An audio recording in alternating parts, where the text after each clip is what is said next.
Welcome to Adaptation, the book to movie podcast. I'm Nate. And I'm Chris. And today we're talking about a movie that probably everybody's seen. Wouldn't you agree? You know what? I went back and forth on that a lot too. I have to imagine so. I've not seen it, of course, but I imagine anyone listening has. That's ridiculous. We're talking about The Devil Wears Prada. I have no idea how, first of all, is your power okay in your house? Your lights are I flickering. kicked my power strip. Yeah. Well, that's Miranda Priestley telling you to get on it and watch this movie, I think, is what Yeah, that I is. guess so. I think. Ugh. How have you gone your entire life without seeing this movie?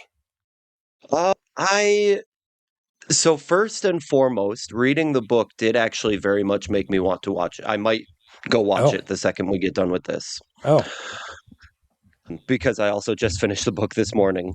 I never watched it the first time because given the title and, the trailers, I was very much led to presume it's, like, just about fashion, if that makes okay. sense, Sure, yeah.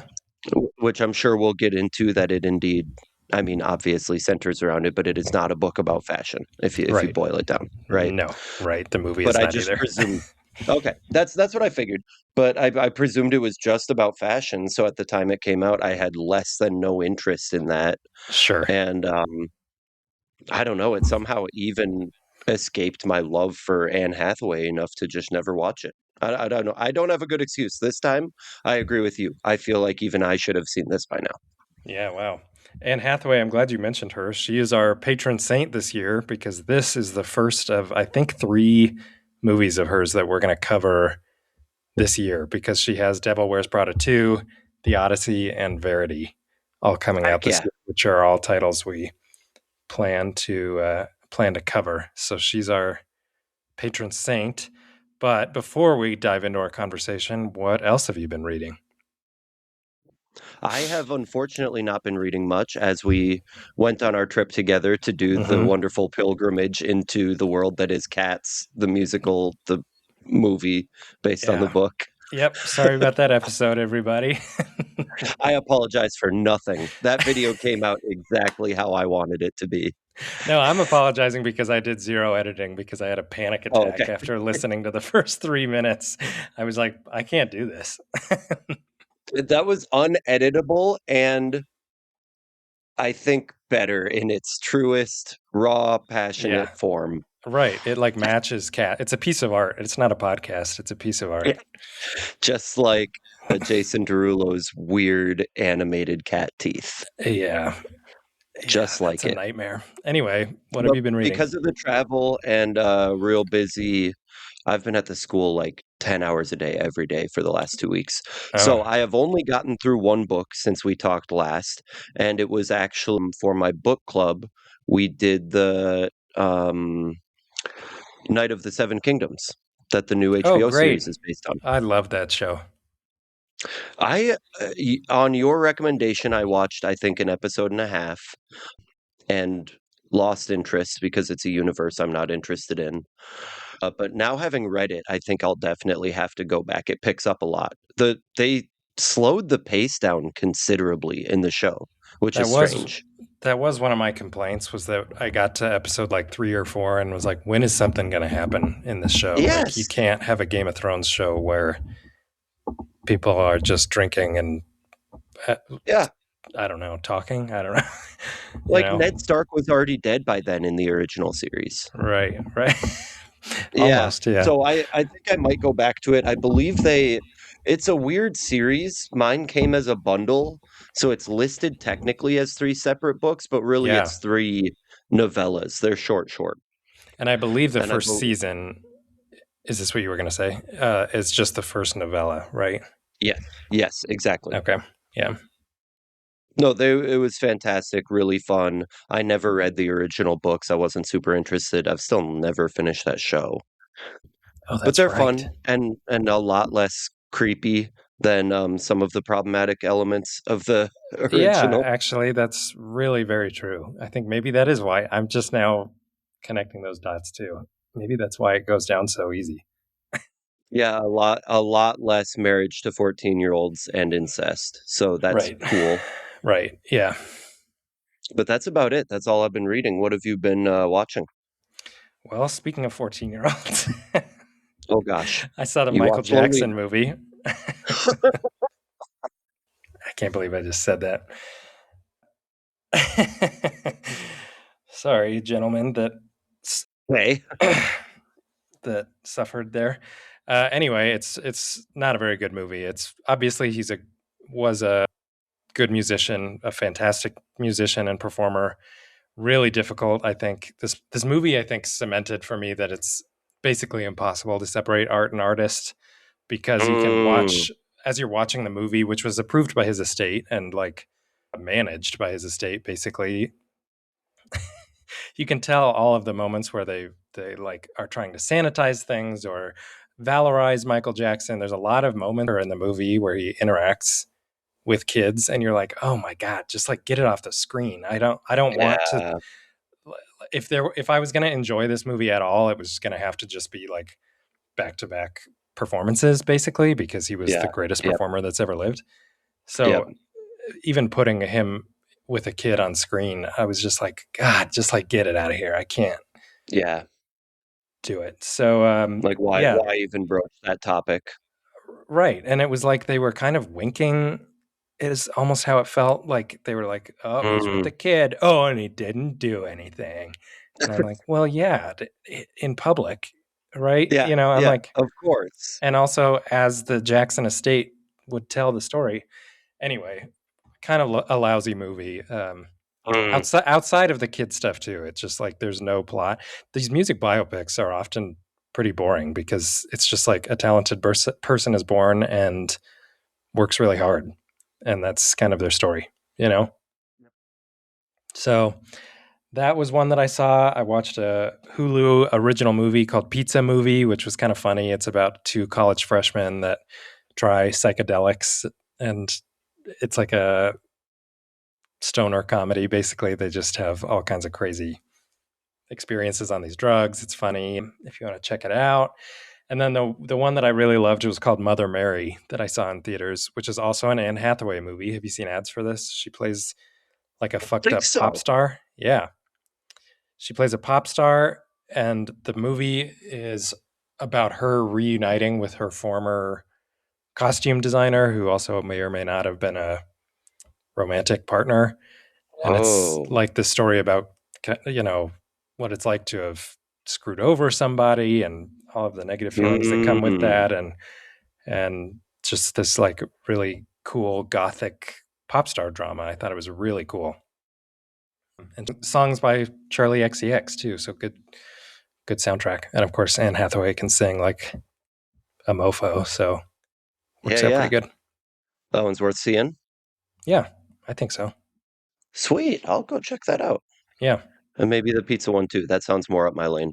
Yeah, I actually was thinking about that. I was like, you might think that it's entirely stupid, but you'll still be able to have fun. Blair will love that movie Yeah. from top to bottom. Yeah.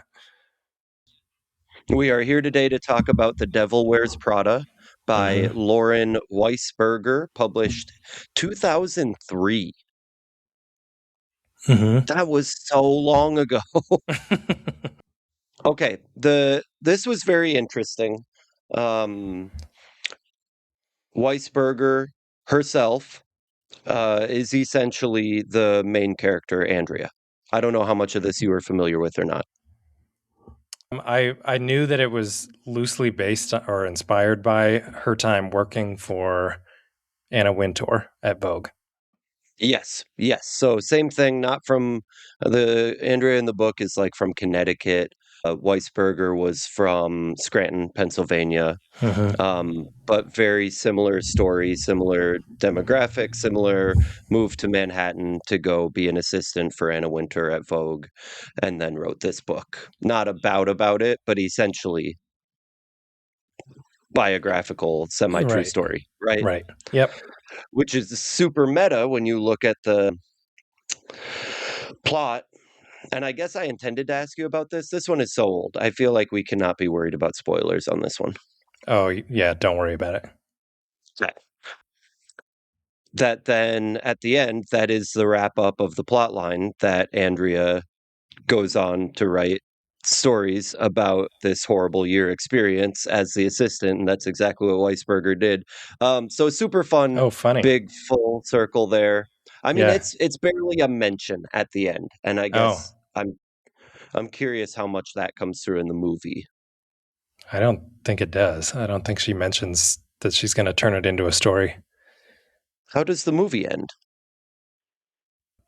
Andy gets a job. She's interviewing for a job at a newspaper, and the guy that's interviewing her says that Miranda called and offered up a reference, basically. What? I mean, in a very Miranda Priestley way, but yeah, everybody moves on. But they're not at Paris Week, and Lily is in a car crash, and she tells Miranda to fuck herself and quits and goes home. Yeah, that all happens as well. And then Oh, Andy quits working for Runway, the fictional magazine, uh-huh. and gets a What? better job, lives a better life. Yeah. Yes. Okay. Okay. Okay. Which is just so delightfully satisfying in the book. That's annoying that they added that though, I mean, it's also because she super did. brief. I bet when you watch it, it'll go down easy. It's literally the last 10 minutes of the book. Yeah, I mean, Chapter, like essentially an epilogue. yeah, you could argue Um, that for the movie. yeah, chapter 19 of 19, and it's like this big. Anyway, yeah, so very autobiographical about her time. I did not know that. So then seeing that they brought Anna Wintour up on stage, as the illusion at this year's awards to the new one was just hilarious to me. Yeah. I mean, obviously, she does not give two shits what any of us think of her, but that I cannot imagine. It's like the old saying, wishing upon your enemy that there's a writer in their family, Oh, yeah. Yeah. right? That's funny. Yeah. Like I cannot imagine working with somebody and then finding out they wrote this book about what a piece of shit you are, Right. and then like being in on the joke. Like that Right. that Well, that takes a level of thick skin. we'll talk about it because her engagement with these movies is really interesting. Okay. Okay. I wondered. Yeah. Yeah. And I have not looked into any of that again. I'm honestly, the more than this keeps happening, the more I learn about it, the more interested I am in seeing it. Hmm. But super brief again, because we really do have to imagine at this point everyone has seen the movie. I guess I'm not sure which parts of these do line up and which ones don't. A brief aside, even without having seen it, I could not get Anne Hathaway, of course, and Meryl who's Streep. the older? Yeah, Meryl Streep. Could not get their faces out of my head while I was reading, which Okay. always annoys me. That's why I Yeah. always want to read the book first, Right. because everything else I could kind of make up for myself. And just these two characters, I have this very clear picture of, Yeah. yeah, the Totally. girl from Princess Diaries and the lady from other stuff Meryl Streep has Everything done. else. Yeah. Yeah, exactly, exactly. So that annoyed me. But I will say, even just being here now in Brooklyn for 6 months, I think there was a level of accessibility to the book that would have been just too indecipherable Hmm. before I lived in New York, and I don't know if Okay. others experience that, but they really rely on like some of her stressors and getting around town and all of this stuff. The exaggeration or the time crunches or the ridiculousness of the what is the fake company name they made up? Something Ellis, the magazine Like umbrella publisher. company. I don't Yeah, know. yeah. That doesn't. I don't think that comes up in the movie. It's something Ellis. It's like their version of the like Condé Nast having Yeah. Bon Appetit and all of these, Right. and then this one has Runway and all of its affiliates or whatever. Yeah. So that was interesting to me because I know for a fact those things would have been just gone straight over my head, and they offer a lot of detail. As we mentioned briefly, it is of course not just a book about fashion. this girl graduates college, goes to get her first job, becomes an assistant for this fictional version of Anna Wintour, who, as the title of the book suggests, is a horrible human being. Hmm. And the themes that were coming through, because at first I was like, this sucks. This is going to be a drudge. I am not the target audience.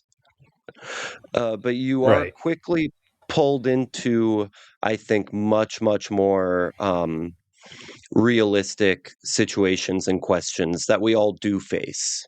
Mm. Okay. Watching your friends have this job that makes them miserable. The big interpersonal choice is definitely at the end there when she's deciding if she stays for Fashion Week or comes home because her friend is in a coma. Oh yeah. But you Okay. do, I think the probably the most brilliant and unique, interesting, whatever part of the writing is not that's the most blatant example. Yeah. But throughout, as she's, having to ditch plans with her boyfriend, not even able to talk on the phone at work, I kept finding myself kind of weighing them in my head as this person's fictional friend or as this person trying to apologize to their friends. How would I feel in that situation? Yeah. And I think, especially now knowing it's a true story and it's not even she didn't manufacture this setting to Sure. add drama. Uh, I think it really brought some questions to mind because initially I totally just agreed with her parents and her friends, like, you work at a fashion magazine. This is a topic that doesn't matter to me. Why Right. why are you pulling your hair out for this? And that's kind of her point when she finally blows up and says, "This is my job, this is my career, this is my future. Why can't you take it seriously?" Which is a very valid point. 100%. And so that was very interesting to me. It was a depth that I very much did not expect for the exact reason that the characters in the book were not giving it adequate respect. And that really made me pause and consider what inherent judgments am I bringing to discussions with people about job, family, free time, whatever. Mm. And it's so easy to only look through your own lens and not consider the very real fact, whatever, who knows what the most difficult problem I will face today is, or you. They will Right. undoubtedly not be the same problem. And no matter what they are or what their severity is, both will be the most difficult thing each of us deals with today. Right. And so that was really a slap in the morals that I was not expecting from a book titled The Devil Wears Prada. Who'd have thought this would be the self-improvement text of the year for you? Yeah, right? Yeah, it really made me do some thinking in that sense.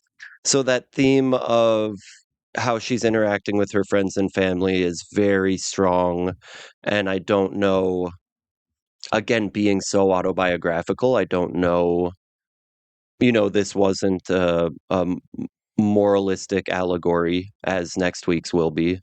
Yeah. I don't know that she intended to convey a message or not, but there was something almost comforting in this frankly absurd. I have no idea how accurate the portrayal of, actually being Anna Wintour's assistant was or anything like that. I Yeah. hope no one is genuinely that horrific to people they work with. Right. But there was, I think, anyone who chose to read this text would see a lot of parallels that they can commiserate with. And there was a comfort in looking at what should or what frankly is an absurd setting and saying, oh yeah, I have these same problems, I deal with this same, how am I getting there this fast, do I have time to go see these people? And that just shocked me. I did not expect that at all. I love that. I love that this is the one, you know? Yes, I I agree feel with you. like every time on this podcast that you go, I wasn't liking the book, but then I knew we had to do it because Nate said we were going to do it, which is not how you put Mhm. it because you're much more eloquent than that. But you're like, okay, here we go, another one. And then there's always something. Yes, 100%, perhaps this one more than any yet. And I agree with you. It has happened a number of times now. But clearly left to my own devices for 23 years, I happily elected not to even consider reading it. Yeah. But even at that, had I chosen to start reading this year by my own accord, I see virtually no way I would have finished it on my own. Sure.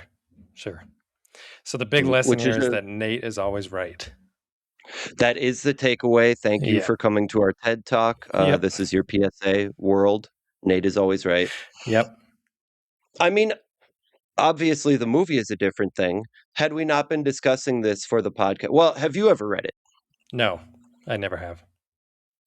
Do you think you would have? No, not before this conversation. Okay. And I guess I've never really wondered this because I always see them in terms of book and then movie because that's the order it goes in. Right. Almost always. I know that's not true. Do you ever see a movie and you enjoy it so much that you think I got to go read the book this was based on? Mm-hmm. It's happened a handful of times throughout my life. I tried it with Phantom of the Opera recently, but couldn't get through the book. It's like a translation. It's written in French. I think there was just a lot that I was not prepared for with that one specifically. That was not meant to be a poor review of the book or anything, but I didn't finish it. That's the most recent example though. But I'm sure if I scrolled through my TBR, which, never gets chipped away at, it would be a lot of books based on movies that I've seen. Uh-huh. The Color Purple. Yeah, because you saw the movie first, right? Mm-hmm. Or that one you read first? Okay. I don't remember what order. I think I started reading it, put it down for like a couple of years, watched the original movie from the 80s, and then was like, okay, I got to read this book. Yeah. I mean, I do, just in terms of like accessibility and time commitment, I think it's far simpler going from book to movie. I don't know what this took me, 12, 14 hours or something. And today I can say, oh, that was a good book. I'll sit down and watch it before I leave for dinner. So Right. there's a very specific time barrier that is very, very different. Yeah. But yeah, this one, I think more than anything else that we've discussed, it made me want to see the movie. It did not necessarily make me like the book more, but that part is very much a personal thing on my part in terms of what I enjoy in books that we've discussed before. Yeah. I hate a bully. I Yeah. I don't like them. I can't stand them in real life, in fiction. I come to books to relax, Yeah. and she is just such a vile, deplorable, unlikable being. And she wins, for the most part. Yeah. There's like that slight glimmer of it that I thought was very, very good writing. I mean, it was so clear that this is where it was headed. It was verging on nauseating, but you still need the satisfaction of the completion in this way. Yeah. When Miranda turns to Andrea in the car, hears about her friend being in a coma, and finally brings up, what is it you want to do with your career? Your year is almost up. Yeah, I know people that I could put you in touch with for this career. Your whole goal this entire time, what you put up with all this crap for. And then I see a lot of me at your age in you, and stopping to step back. This is a very classic trope of, yes, I have sacrificed. Yes, I have fought. And this is where it's headed. She has no friends. Nobody likes her. She's surrounded by sycophants and yes men at best. Yep. Is this what I truly want? 1000% of the time will be a satisfying, delightful summation of a storyline. Yeah. I just don't like reading about bullies for the Right. 13 and a half hours leading up to it. Yeah, totally get it. Yeah, really pleasant surprise with the amount that now that's because the bar was at 0. I expected to not enjoy it at all. Sure. But yeah, I don't know. Fun book. I wish I had more to tell you. I feel like the storyline's pretty cut and dry. Get crummy job, have miserable boss, make the right choice in the end. Yeah. And we're back talking about Devil Wears Prada.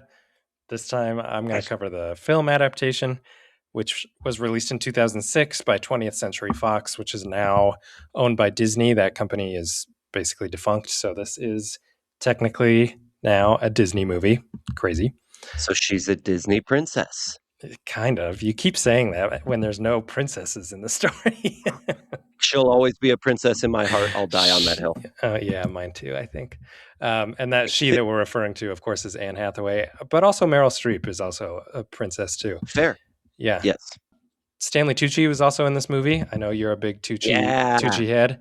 And this was Emily Blunt's sort of breakout role as well. So really kind of Who a does she play? cool. She plays Emily, the other Oh, assistant. And it sounds to me, based on what you just were talking about, that maybe Emily gets combined with one of the New York friends a little bit because she plays a pretty big role. She's a pretty central character to the movie. this does not look like Emily Blunt. Oh my, I guess this was 20 years ago. Yeah, well, Whoa. right. And she's got like a red wig on and everything. But Yeah. a lot of these people, well, maybe not a lot of these people. This was a big deal for Anne Hathaway because it was her first movie for an adult audience. She was pretty much, because of Mhm. like Princess Diaries and Ella Enchanted, she was pretty much a kids star or like young adult star, I guess. And then, like I said, this was Emily Blunt's big break. Meryl Streep, really interesting. We'll talk about her more in a few minutes, but it's a really pivotal moment in her career and in like Hollywood politics. And she ended up actually getting an Oscar nomination for her portrayal of Miranda Priestley, the titular devil. Really? Yeah, and she's really good. Like I watched a few interviews of her talking about why she made these tiny little choices that seem off the cuff and just like she's just like chewing scenery, and I'm like, wow, I can't believe he actually thought of that. Like that's why she's Yeah, yeah. the goat, you know? Mhm. Kind of Mhm. crazy. The screenplay was written by a woman named Aline Brosh McKenna, who's done lots of rom-com stuff. This is by far and away her biggest title, and directed by David Frankel. Similar story, lots of TV and streaming. This is kind of his only major credit. Several Ah. screenwriters took a crack at the screenplay, and McKenna ultimately aligned the most with Frankel's vision, which deviated a little bit from the book in that the main focus is Andy's conflict with Miranda. Everything else is sort of a B storyline. Does that sound like the book? Oh, that's accurate. Yep. Okay. No, that's Okay. accurate. I was really trying to dig through and find what is more meaningful here because, yeah, just having a mean boss is not an exciting book A story. discussion. Right. Well, and in that vein, this was or has always sort of been celebrated as sort of flipping the traditional quote unquote chick flick on its head because those movies usually center romance, right? They're a Mhm. romantic comedy for the Mhm. most part. And this is a workplace, I guess, a workplace drama comedy, Yeah. right? But it's about women and was sort of marketed towards women. So it does sort of fit into that. I don't love the term chick flick for obvious reasons, but Uh-huh. it does fit into that bucket. I don't know really what else to call Uh-huh. it. The book was actually optioned before it was even published, so we've talked about that a few times here on the pod. Just somebody comes across something and realizes that they've got a gold mine on their hands. Project Hail Mary actually was Mhm. the same way. The vice president of Fox, whose name I'm blanking on right now because this was 20 plus years ago, read the first 100 pages of the book's manuscript and then an outline for the rest of the plot, optioned the movie based on that alone. Wow. Yeah. And then eventually, like I said, several screenwriters were taking a crack at writing the screenplay. Once the book became a bestseller, they leaned on the book a lot more heavily than they were planning on. It was going to be Mhm. sort of a loose adaptation, but because people were really digging the book, they started to add more and more stuff from the book Okay. into I the screenplay. I think it was like New York Times bestseller list for like 6 months straight immediately. I mean, it really did do quite well commercially. Yeah, it did, which is why it's so surprising to me that I was surprised this was a book because the movie is just Titanic. I mean, it's just one of the movies that people are always watching and talking about and Yeah. feeling love for, you know. Yep. All of that being said, there was a lot of resistance to the film being made. It took several years of development because it became very well known that it was inspired by working for Anna Wintour, and Hollywood just didn't want to risk pissing off somebody that was such a huge figure in Mhm. both the fashion industries and the publication, journalism industries, that Uh-huh. they were really nervous about that. And because of how hard she's worked and the ways that she's really poised herself, Anna Wintour is an extremely imposing figure to piss off. I mean, you're Mhm. screwed if you do. Mhm. It sounds silly to say that about the editor of a fashion magazine. I'm sure that there are people that are going to hear that and roll their eyes, but she is an extremely powerful person, an Yeah. influential person. No, I actually read another book that goes into much more detail, obviously, because it is in fact just the fashion world. Yeah. In the Chiffron Trenches. And the gentleman who wrote that one is fully just biographical about living and working in that world, and he very much talks about Winter the exact same way. Oh, interesting. Well, Yes. and one of the things that helped to get this movie made was actually casting Meryl Streep. They were thinking about several other women for the role because Meryl is not exactly known for comedies at this time. Pretty interesting Mhm. considering I think you and I probably know her as a very funny actress. But there were other women that had been in comedies that were being considered.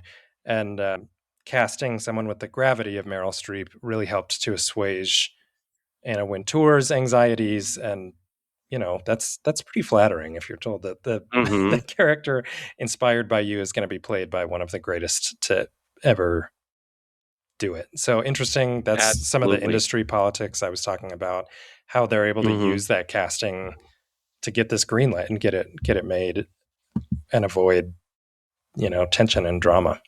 Uh-huh. Do you know who else was being considered for the role? The three names I saw that were listed on, I believe, the movie's Wikipedia page were Michelle Pfeiffer and Catherine Zeta-Jones, who are both younger than Meryl Streep as well, Mhm. and then Glenn Close, who is often in the same conversations as Meryl Streep. I'm Yep. sure they've stolen roles from each other for probably their entire Uh, careers. Decades. Yeah. Okay. Frankel wanted the film to be sort of a comedy. I don't know. Is the book funny at all? Well, like, would you consider it a comedy book? As you were talking about the genre, I hadn't considered it before. It is a little anomalous in that sense. There are certainly humorous parts, Yeah. that I chuckled at. I don't know what I would have called it in terms of it's like a dramedy, I guess, Yeah. Sure. Yeah. like exactly halfway between. Okay. Well, I don't know.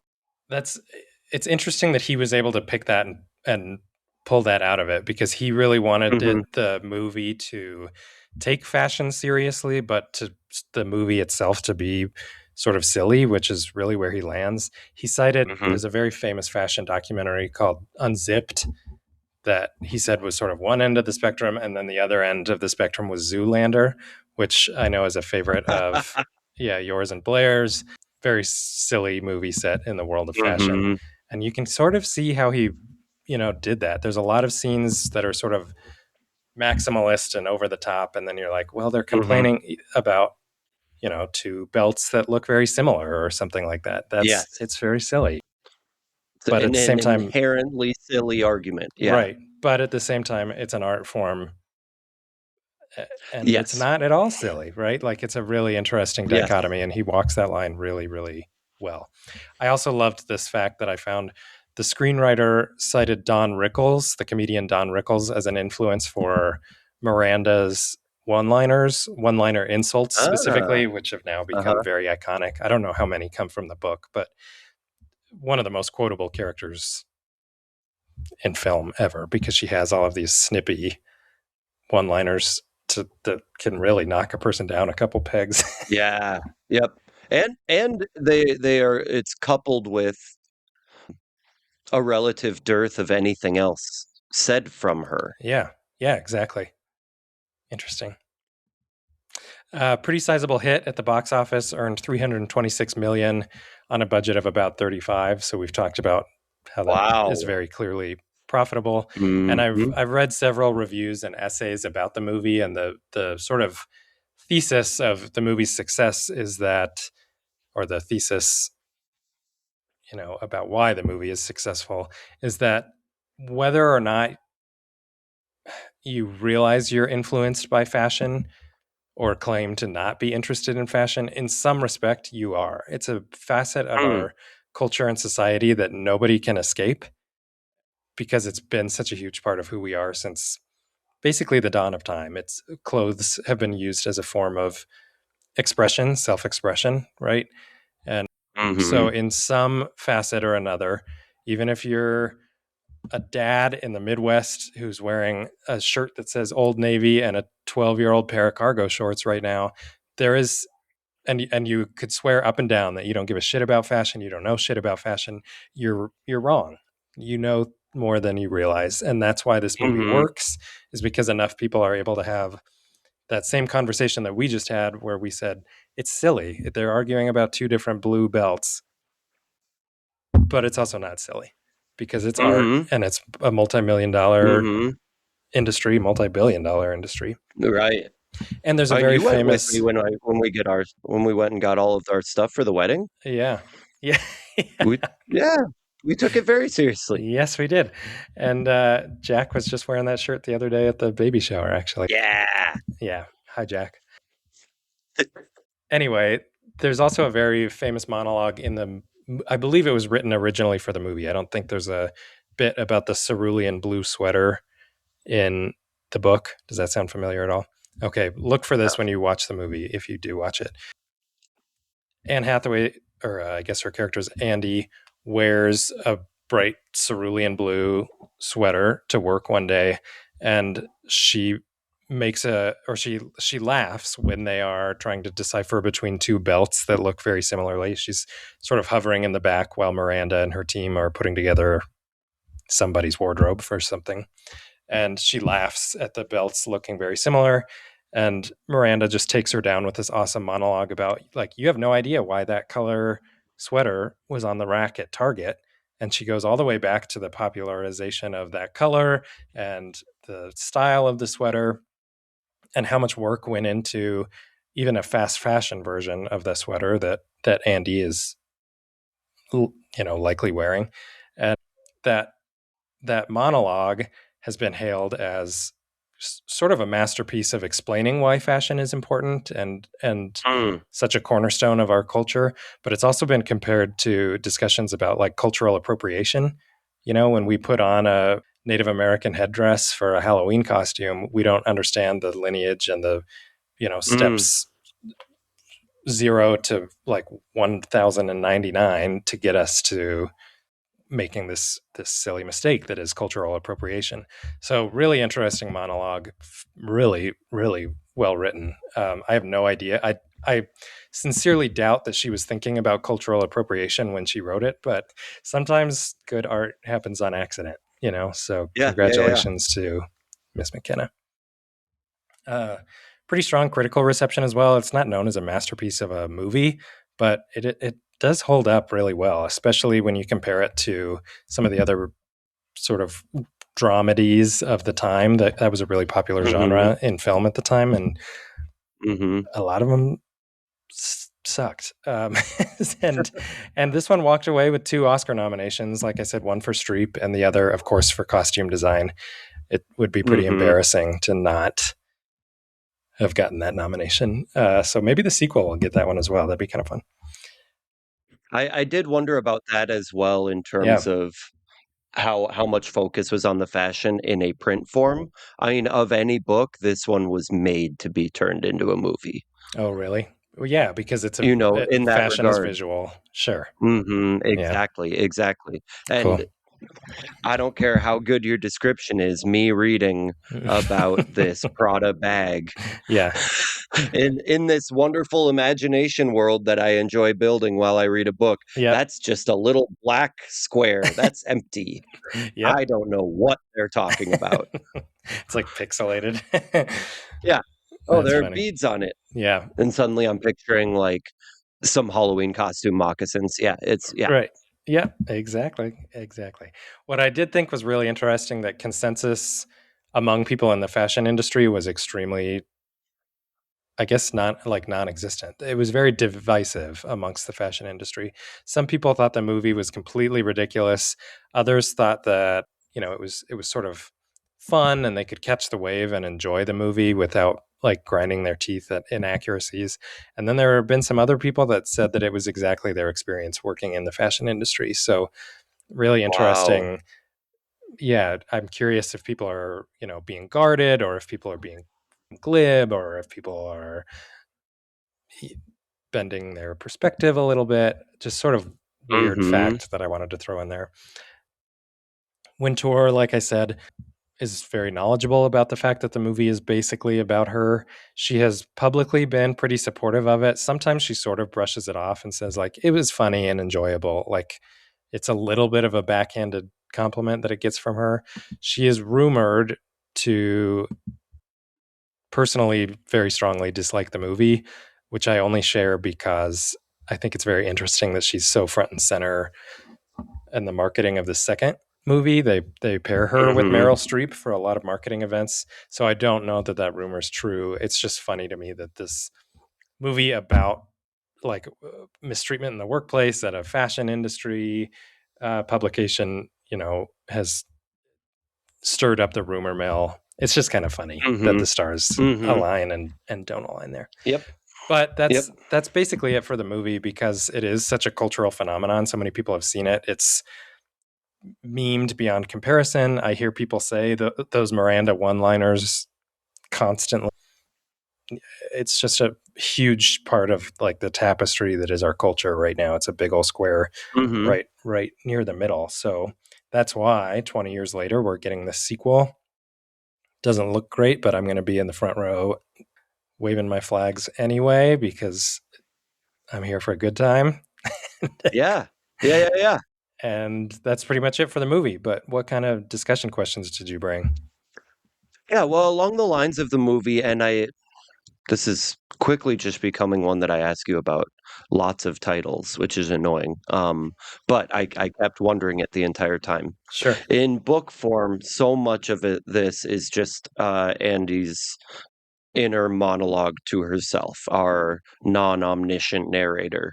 Okay. How on earth do they take that and turn it into a script? I mean, there's Oh, relatively little dialogue. Like I said, Miranda hardly talks yeah. through most of the book, and it's very effective for storytelling, but I was really having a hard time picturing how they get that to screen. Yeah. There's a lot of Andy having conversations with other people. Okay. For everything that, for all the times that Miranda doesn't speak, Andy is speaking, 3 or 4 times in the blank space there. So she runs like she does a lot of learning from Emily Blunt's character, Mhm. who is named Emily, right? The other Yes, the other Emily. Yep. assistant. And then there's a lot of sort of decompressing and verbal processing with her boyfriend, and she has a couple of friends in New York that are basically just there for this very purpose to like provide exposition and an opportunity Yep. for Andy to provide exposition. So it's a very, very Okay. talky movie. Oh, Stanley Tucci too is just basically a sounding board the entire movie. Yeah, who Yeah. does he play? I think he's like their creative director. I don't know. He's high up. I don't know enough about fashion publications to have like clocked what his position was, Yeah, yeah, but yeah. his character, let me look up his name because I don't even know. It's like not even important, you know what I mean? I knew that he was in it, and as I was reading, I kept looking for like, "Oh, yeah, this must be Stanley Tucci," and there was Oh, no one I could picture. Nigel. Oh, okay. Okay. Okay. He's basically Miranda's number 2 as far as Mhm. we're led to believe. And that's an interesting bit of casting too because they looked at a lot of people that were fashion commentators, like people like hosts from the E Network and things like that, people that weren't necessarily actors, but ended up going with Stanley Tucci. I don't really know why exactly, but because he's awesome. yeah, I mean he's great. But who wouldn't cast Stanley Tucci, you know? Yeah, exactly. Yeah. Okay, so my questions, actually both of them, well, I don't know about both of them. At least this first one you've kind of answered already. Was Meryl Streep, I'm going to try and rewrite it as I say it. I know that you said Meryl Streep was stuck in your head as you were reading. Was there any moment where you were like, wow, Meryl Streep really did this or said this? Because I was so interested that she was potentially choice number 4 for this role and then ends up getting an Oscar nomination for it and is the reason it's greenlit. I'm like, there's just no world where it's not Meryl Streep. Huh. I'm so interested if there was ever a moment while you were reading that seemed like a crazy casting choice. It's so unfortunate. It's just, as you said, such a cultural touchstone at this point. Yeah. I cannot fathom, picture, Anybody? imagine. Yeah. I mean, I guess a kindred character in my mind would maybe be like Dame Judi Dench as M in the Pierce Brosnan era Bond movies. Okay. You know, so precise, so stringent. These are the results I expect to see. You know, failure is not an option along those lines. But that's grasping. I mean, I think she probably would have done a great job at that role too, but Sure. I But don't know. It's yeah. so tough. I no, truly, I can't picture anyone else. Well, that's good. I mean, like I said, the cards obviously came out the right way. So it's sort of a moot point, I guess. I just was Yeah, curious. yeah, yeah. It is interesting to me because the character of Andrea is the main character, and that feels much more like it could have been a number of individuals. Yeah. Yeah. And there were a Do you lot of know what I people mean? that were considered. I don't think Anne Hathaway was in the top 5 or 6 choices either. Everybody, they Interesting. looked at like Kate Hudson, who was sort of the rom com princess at the time, and Mhm. a lot of people just passed on it or couldn't do it, couldn't fit it into their schedules. And then it worked out great for Anne Hathaway. Like I said, it sort Yeah. of turned her career into a new direction, and here we are in the year of Anne. Yeah, yeah, yeah, yeah. Yeah, it's so this is why I don't like to see them first, 'cause Yeah.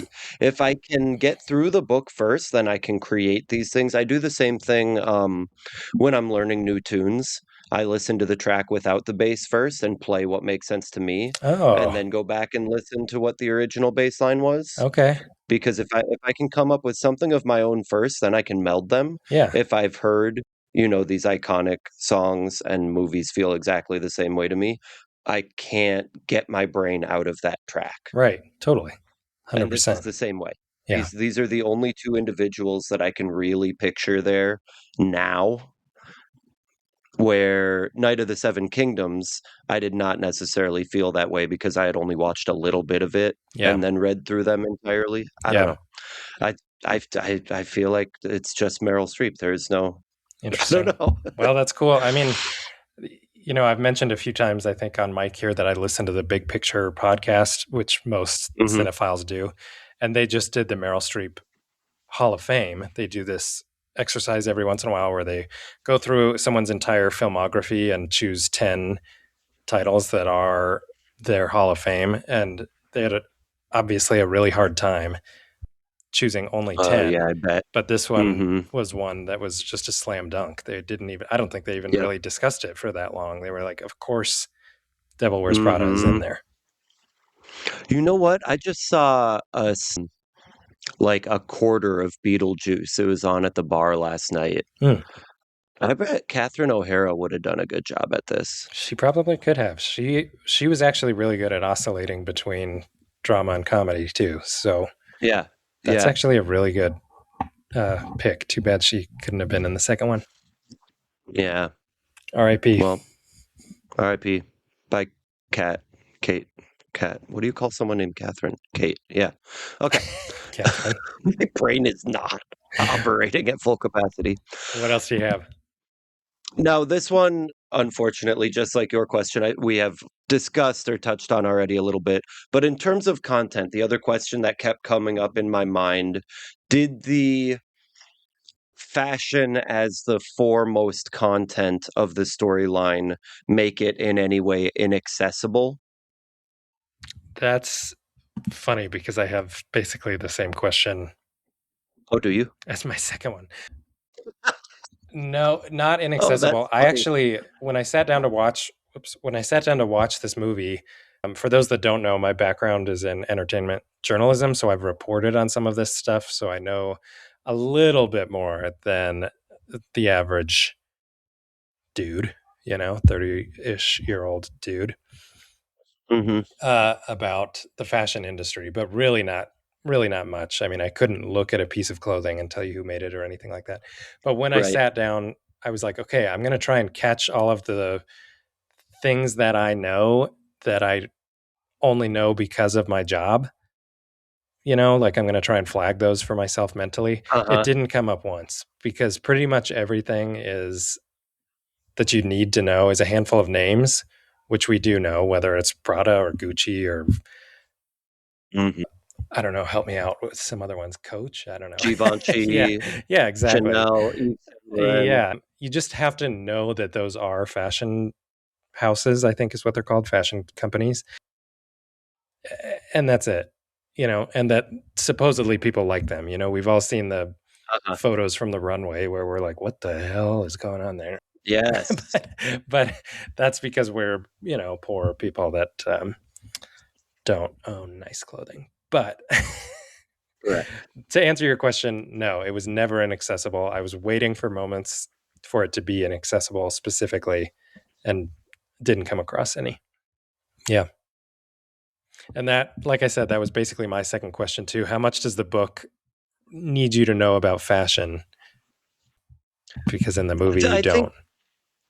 yeah, slightly more assumed knowledge. I would 100% agree with you. Yeah, just because I've never bought anything from Gucci doesn't mean I don't understand the implication. Right. Some jokes like when she says, "Whose shoes are you wearing?" And Yeah. Andy says, "Mine." Right. Yeah. First of all, it's a very Chris-coded answer. It really Sounds is. like she's been hanging out like, what do you mean, who's shoe I mean, again, with the context, so abundantly clear what she's asking. Yeah. You do not need to have any fashion knowledge. Some things, like, when she's, like, so insistent on trying to track down, the phone number for Karl Lagerfeld, like, again, prior to reading that very serious just memoir about the fashion industry, Yeah. I did find it, if anyone's interested, The Chiffon Trenches by Andre Leon Talley. Super, super cool book, actually. I wrote his obituary. Really? Have we I don't think we've talked about this. I don't The know It's if a we have.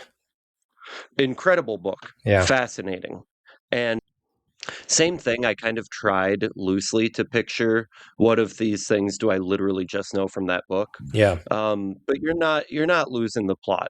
Especially, it was an expected judgment on my part Mm. that there would be some inaccessible content, Yeah. and a somewhat pleasant surprise that that was not the case, Yeah. And the if that makes brilliance sense. is that our character through which we're experiencing the story is also a newbie to fashion as well. Yes. Right. So she's learning, Yes.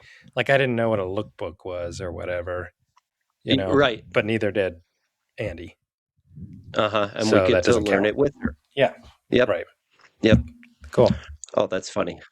We Who do ended you, up with the I same know, question. just like we've done that a few times before, like from two different perspectives, but it's still kind of Yeah. the same question. Who do you recommend the book to though? This sounds like such a cop-out answer. I apologize to anyone who feels that I'm not giving enough thought to this.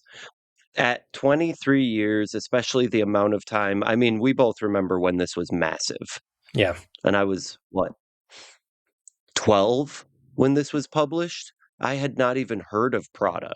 Right. Like, then it truly would have been inaccessible. Truly, truly. If you have not read it by now, I don't think you're going to. Oh, And I don't think my recommendation is going to change that for you.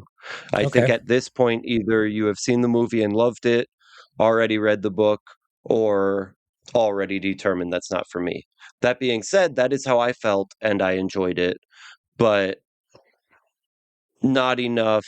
Like now, having finished it, knowing what I know, had we not been doing a podcast episode on it, I would not go back and choose to read it for the Sure. first time. Sure. Okay, that makes So sense. yeah, I don't know who I would recommend it to. Maybe someone that's like having a tough time at their job and needs to see like that it's possible to be more miserable. I don't know. There you go. There you go. What about the movie? The movie, pretty similar. Like I think you've seen it if you're going to, with the exception of you. I really just don't understand how you could From go your this watch, way. never, That's never. just I was crazy. watching nothing but James Bond and 80s music videos in that era. Yeah, that tracks. The movie, it. So I'm in a similar boat basically, where I don't have like a group of people to recommend this to, except that I would encourage people that haven't seen it to set aside any notions they may have thinking it's a chick flick or a Mhm, fashion flick or anything like that, mhm, and to give it a go because it it's just like it's endlessly rewatchable.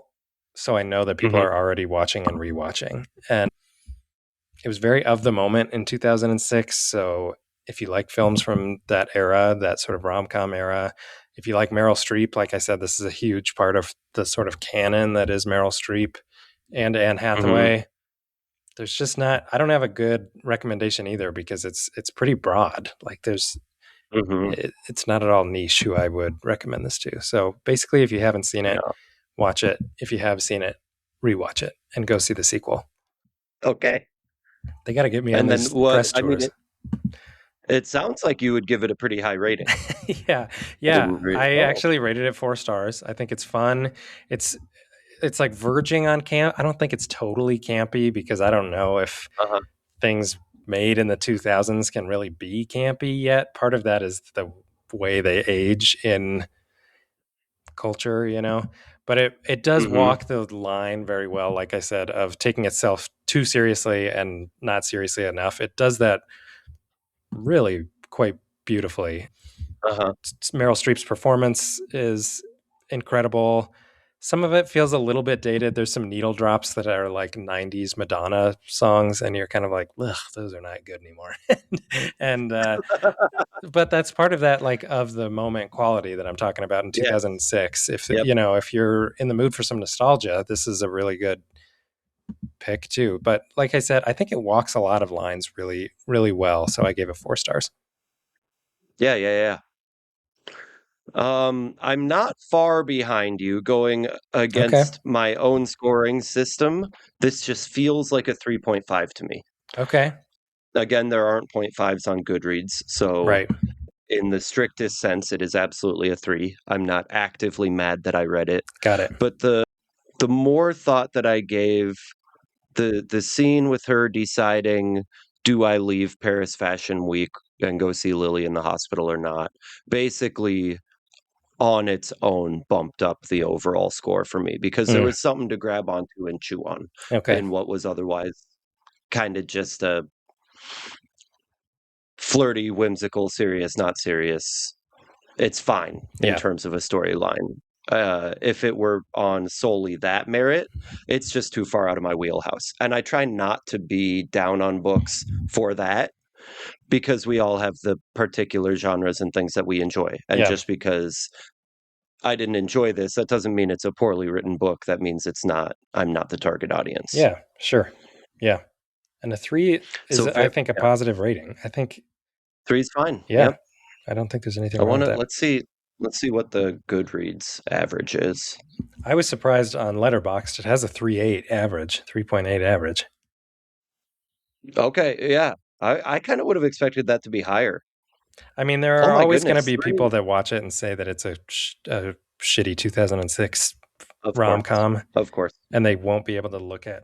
You should, even if you don't watch the movie, and I'm talking to Chris as much as anybody else here, you really should look up the cerulean blue sweater monologue, because it just, for a brief second, you're like, wait, am I into fashion? Because it's so well written that you're like, wait a second, that's cool as hell, you know? Yeah. And anything that I does that am gonna points. the second we're done recording, I'm gonna go watch this. Blair's gonna be so mad if you watch it without her. She'll just get home and make me run it back. Yeah. So maybe I'll be watching this twice today. Well, I'll watch for the double log on your letterbox.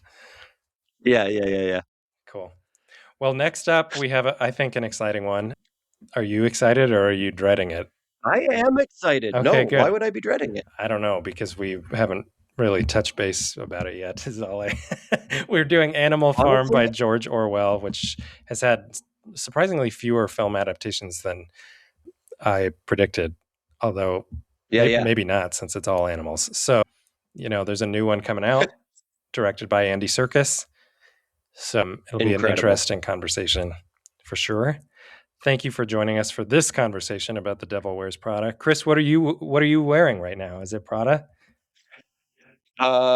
This is a Howler Bros Pearl Snap. Got it for 25 cents at a thrift store in Thailand. Yeah. My favorite shirt. Yeah. Whose underwear are you wearing, Nate? Well, mine.